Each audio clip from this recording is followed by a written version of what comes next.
AITA for considering divorce after my wife suggested sending our son to a conversion camp. My wife, 44F, and I, 45M, have been married for 14 years. We're a typical suburban family in most ways.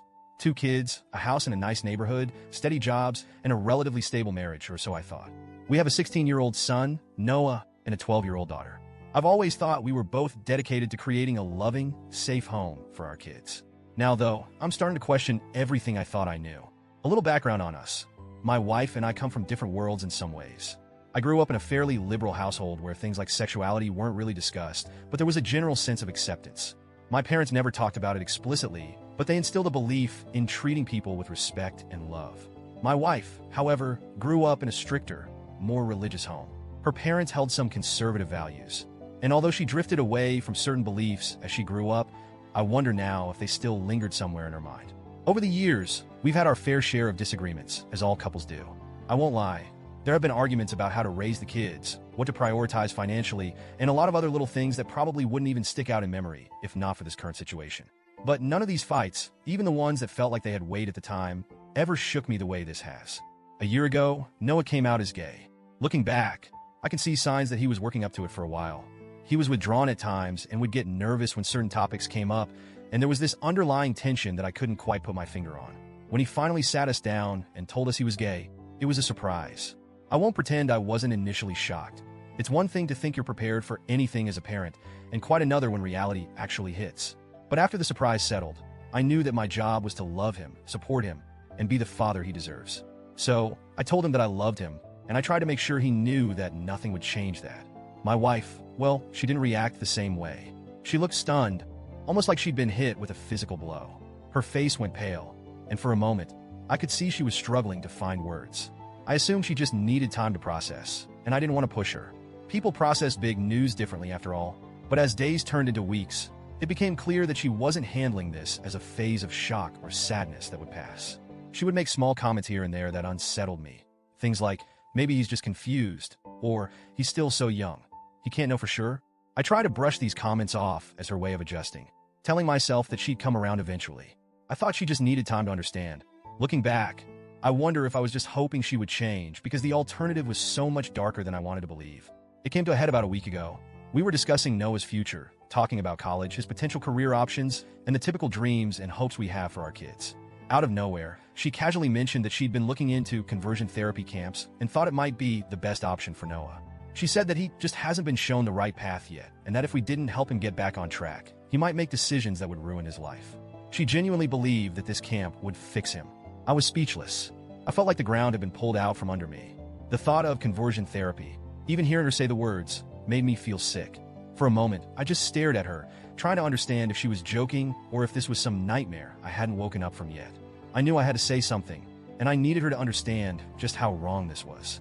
So I told her, as calmly as I could, that those camps are known for using abusive, manipulative, and downright brutal tactics. I told her that countless people have come out of those places traumatized, and some don't even make it out at all. But she wouldn't budge. She accused me of enabling Noah's confusion by refusing to do what's best for him. She kept repeating that if I loved Noah, I would help her fix him. The more she talked, the colder and more detached she sounded. I realized, as she continued, that this wasn't a temporary thing for her. This wasn't just some knee-jerk reaction or a phase.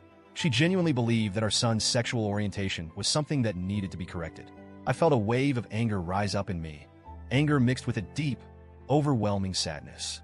Here was the person I'd chosen to build a life with, the mother of my children, and she was looking at our son not as a person, but as a problem to be solved. I told her flat out that I would never send my son somewhere that would damage him, mentally and physically, just to fit some outdated idea of what's normal. I tried to explain that Noah being gay isn't something that needs fixing, but she didn't listen. In her mind, she was the one who was right, and I was the one who couldn't see what was best for our child. I spent the next few days in a state of numb shock. I couldn't look at her without feeling this deep pit in my stomach, a mix of anger and disappointment that I'd never experienced before. Every time I saw her, I felt this growing resentment. I found myself questioning everything, wondering if I'd been blind to this side of her all these years. I was grappling with the realization that maybe, just maybe, I didn't really know her at all. If I'm being honest, I don't even know if I love her anymore.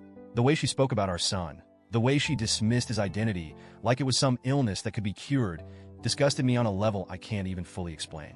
It broke something in me, something I'm not sure can be fixed. Noah has his whole life ahead of him, and being gay is going to come with its own challenges. The world is still far from perfectly accepting, and people like my wife, people who think the way she does, only make it harder for people like him. The thought that I would be contributing to that kind of harm, that I'd be complicit by staying silent or standing by her side, feels unbearable. Part of me thinks maybe I should try to keep the family together, at least for our daughter's sake. She's only 12, and she loves both of us so much. She's a sensitive kid, and I know a divorce would hit her hard. She's already close with Noah, and I can't imagine what it would do to her to see our family split apart. The thought of putting her through that kind of pain makes me feel like the worst father in the world. But if I stay, am I betraying Noah? Would I be choosing comfort over my son's well-being? I can't ignore the look on his face when he came out to us. I remember the fear and vulnerability in his eyes, the way he was practically trembling as he waited for us to react. I promised him that he had nothing to worry about, that I'd always be there for him, no matter what.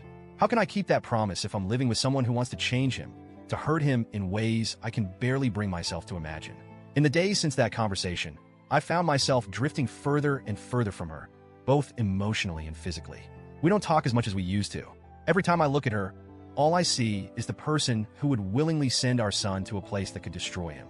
I don't know how to move past that. I don't even know if I want to. I've been researching legal options, trying to understand what a divorce might mean for us.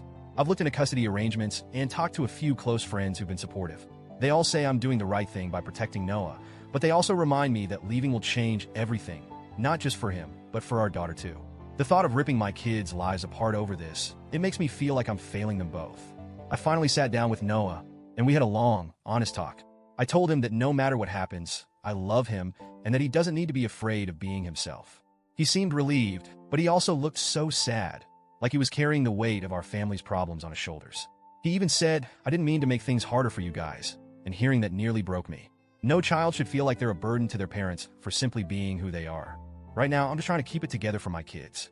I don't have all the answers yet, but I know one thing for sure. I can't let anyone hurt my son, not even his mother. So, Reddit, AITA for considering divorce? Would I be the asshole for tearing our family apart because I can't live with someone who thinks conversion therapy is okay? I never wanted any of this, and I don't want to lose my family. But I'm not sure I can keep pretending to be okay with this either.